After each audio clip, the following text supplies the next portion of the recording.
Story 25. Solomon the Magnificent. Solomon was king now. Like his father, King David, Solomon loved God. One night, when he was fast asleep, King Solomon had a dream. "What would you like me to give you?"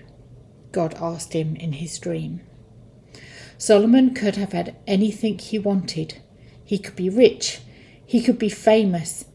How hard it was to choose. "I want to be a good king," he said at last. "One who is always fair. I can't be fair unless I am wise.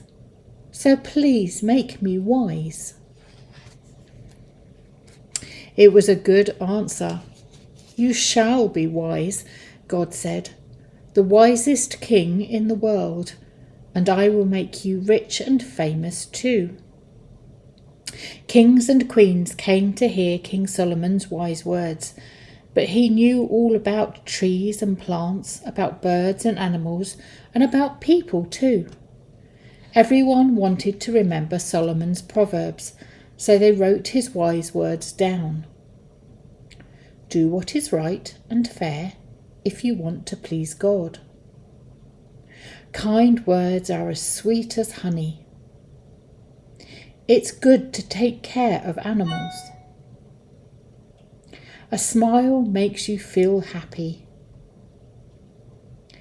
King Solomon was wise, and he was rich and famous. King Solomon was going to build the temple for God. Everything was ready. His father, King David, had gathered together the piles of stones and stacks of wood, the mountains of iron and bronze, the chests full of silver and gold and jewels, all ready to build. "Let's get started," King Solomon said to his workers. "You must cut the stones, chip, chip, hammer, hammer. You must carve the wood, you must melt the gold." The workers did as King Solomon said. They all did their very best for the temple of God. It was so beautiful. At last the temple was finished. All was ready for the grand opening. The king was there, and all the workers, and all the people. The family of Levi who looked after the temple, the priests who had helped the people come to God, the choir and the band. It was a very special occasion. The ark had a place of its own in the temple. The ark was the special box where they kept the copy of God's good rules for them to live by. The best ways to live. The trumpets blew. Crash, crash went the cymbals, and the people sang at the tops of their voices, "God is good, God's love is forever." Then King Solomon spoke out loud to God. "You are the one who made the whole world," he said. "We know you can't really live in a house like us, but we want your temple to be very special.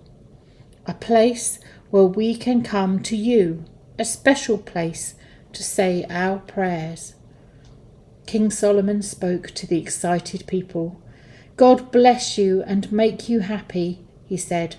"And now let the fun begin." The party went on and on. It was 7 whole days before the people went home, tired but still happy. Story 26. A very hungry time. Bad King Ahab and wicked Queen Jezebel did not love God or take good care of his people. God's people were in trouble. King Solomon had died long ago. His great kingdom now had 2 kings. One king ruled in the north, that was King Ahab. Another ruled in the south. He was one of King David's family. King Ahab built a temple. It wasn't God's temple. Inside was a block of stone with the picture of a man on it. Queen Jezebel had her people call the man Baal, as if he were real. "Baal, please make it rain," they said to him, or "Baal, please don't send a storm." But Baal was only a picture on a block of stone. He wasn't alive. He couldn't really do anything.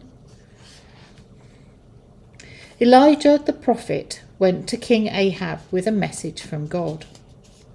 A prophet is someone who brings special messages from God. "You think that Baal knows all about the weather," Elijah said. "He doesn't, but God does. And God says this: it's going to stay dry. No rain at all until I say so.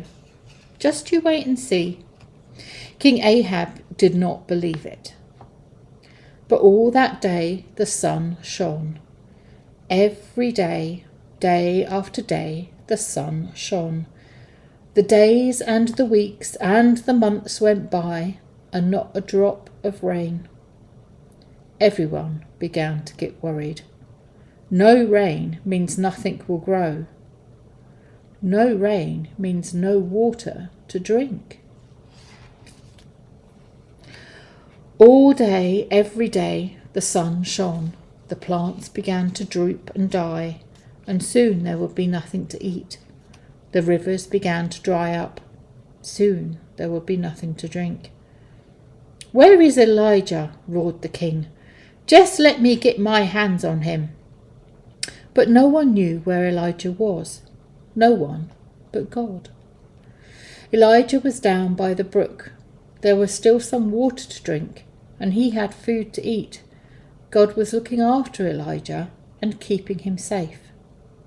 And still the sun shone. And Elijah's brook dried up. Where would he go now? "I'll tell you where to go," God said. So Elijah set off.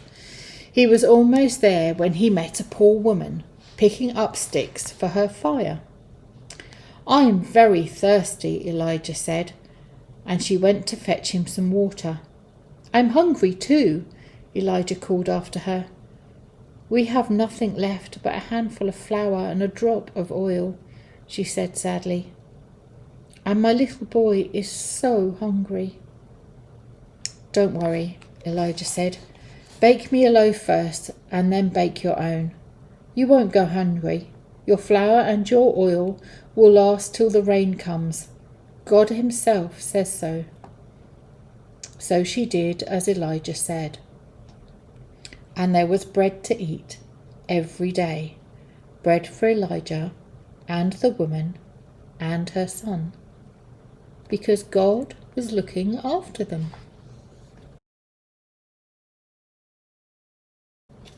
Story 27. Elijah's Big Day. There had been no rain for a very long time. The king blamed Elijah. He was so angry he wanted to kill him. But he couldn't find Elijah anywhere, because God was keeping him safe. King Ahab did not care that his people were hungry and thirsty, but God did. "Go to see the king," God said to Elijah, "and I will send rain." "Here comes trouble," growled the king as soon as he saw Elijah. "If you would only listen to God instead of that block of stone you call Baal, where there would be no trouble," said Elijah. "Now get everyone together and we'll see which is the real God." "You can't have God and Baal," Elijah said to the people. "You must choose between them. We'll see which is the real God. Let's make 2 piles of stone, one for Baal and one for God. We'll put wood on top of the stones and meat on top of the wood. The real God is the one who can light the fire to cook the meat." "Yes, yes," the people shouted. "The real God is the one who lights the fire." "You first," Elijah said to Baal's people. So they made their pile of stones. They put wood on top of the stones and meat on top of the wood.